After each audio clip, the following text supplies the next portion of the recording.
सन्मान्य मंत्री महोदय काय म्हणले की आमच्याकडे तक्रारी प्राप्त झालेल्या आहेत, आमच्याकडे त्याचा अहवाल आलेला आहे. मग तुमच्याकडे तक्रारी प्राप्त झाला असेल, अहवाल आला असेल तर मग कारवाई का करत नाही?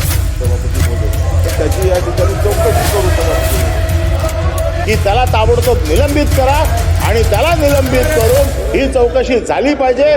शासनाकडे ज्या ज्या तक्रारी आतापर्यंत आल्या सभापती महोदय, त्या सर्व तक्रारीवर चौकशी सुरू आहे. बऱ्याच चौकशी पूर्ण झालेल्या आहेत, त्याचे अहवालसुद्धा आलेले आहेत.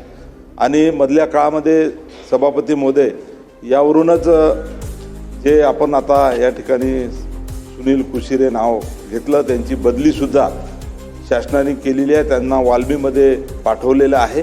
माझ्याकडे एवढा मोठा तक्रारी आहे. आपण सभापती महोदय सन्मान्य मंत्री महोदय काय म्हणले की आमच्याकडे तक्रारी प्राप्त झालेल्या आहेत, आमच्याकडे त्याचा अहवाल आलेला आहे. मग तुमच्याकडे तक्रारी प्राप्त झाला असेल, अहवाल आला असेल तर मग कारवाई का करत नाही?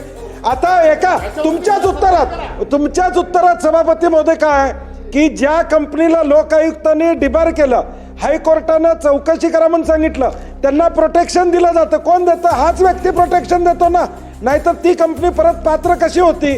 जी कंपनी 2008-9 साली अँटी करप्शनमध्ये चौकशी चालली ती परत हाच व्यक्ती पात्र करत असेल.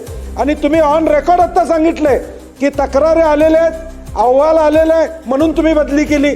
म्हणजे तुम्हाला काहीतरी त्यामध्ये सापडलेलं आहे, त्याची चूक सापडलेली आहे.